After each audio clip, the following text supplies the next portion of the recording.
عزیز طالبات، آپ کہاں آئی ہیں؟ آپ کس سفر پہ آئی ہیں؟ آپ کیا سیکھنے آئی ہیں؟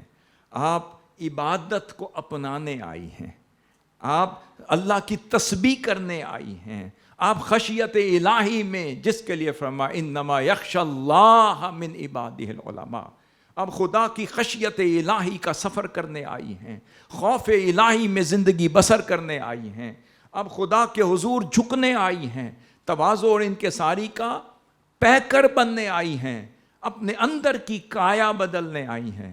تو آقا صلی اللہ علیہ وسلم نے واضح کر دیا، فرمایا اگر پیکر خشیت بننا ہے تو تعلم کا راستہ اپناؤ۔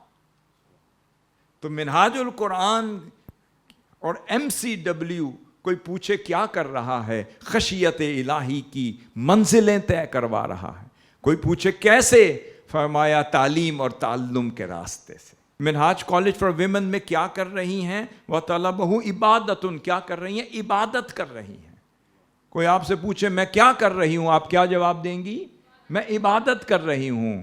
کوئی پوچھے کس طرح، فرمایا طلب علم میں مصروف رہ کر عبادت کرتی رہتی۔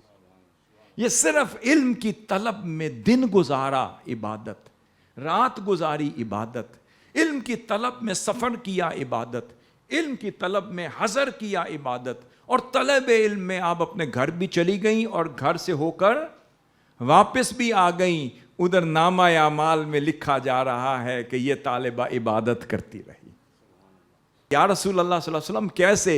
جب تک طالب علم علم کی جستجو میں گم رہتا ہے، علم کی طلب میں گم رہتا ہے، چلتے پھرتے ہاتھ میں کتاب ہے، اس کی تفکر ہے، ایک ایک آیت کی فکر میں لگا ہوا ہے یا لگی ہوئی ہے، اس میں سوچ و فکر میں گم ہے، اس کو یاد کر رہی ہے، اس کا مذاکرہ کر رہی ہے، کسی کو سنا رہی ہے، کسی سے سن رہی ہے، اس کا مطلب ہے جب تک یہ سننے سنانے کا عمل جاری رہے گا۔ دوسری روایت میں آیا اگر اس دوران کسی کی موت واقع ہو گئی، آقا صلی اللہ علیہ وسلم نے فرمایا مات شہیدن، تو جب اس کی موت واقع ہو گئی تو وہ شہید کی موت ہو، تو جب اس کا نامہ اعمال کھولا جائے گا تو وہاں شہید کا اجر لکھا گیا ہوگا۔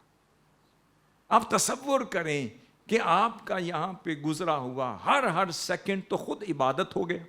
اب کوئی کہے جی مجھے سمجھ نہیں آتی، اس کا مطلب کسی کو عبادت سمجھ نہیں آتی، مجھے سمجھ نہیں آتی کسی کو خشیت سمجھ نہیں آتی، مجھے سمجھ نہیں آتی تو کسی کو کیا تسبیح سمجھ نہیں آتی۔ آقا صلی اللہ علیہ وسلم نے فرمایا اے علماء، کبھی کبھی درویش بھی بن جایا کرو، کبھی کبھی فخر میں بھی رہا کرو۔ کیا صرف کہیں جانا ہو تو ایکسٹرا پرفیوم لگا کے اپنی تیاری کر کے زیب و زینت کے ساتھ جائیں گی، یا کبھی کبھی صاف ستھرا لباس ہو، خوشبودار ہو، مگر اس سے آپ کی وجاہت نظر آ رہی ہو، آپ کا علم کا روب نظر آ رہا ہو، اس میں ڈیسنسی ہو، ڈیسنٹ لباس ہو، خوبصورت ہو، مگر ایکسٹریویگنٹ نہ ہو۔ فرمایا علماء کی شان یہ ہے کہ اس کے لباس سے خوبصورتی نظر آئے، اس کی طبیعت میں فقیری نظر آئے، اس کی مزاج میں عاجزی نظر آئے، اور اس کے دل میں خشیت نظر آئے، اور وہ چلتا ہوا اس طرح چل رہا ہو جیسے زمین سے لگا ہوا نظر آئے۔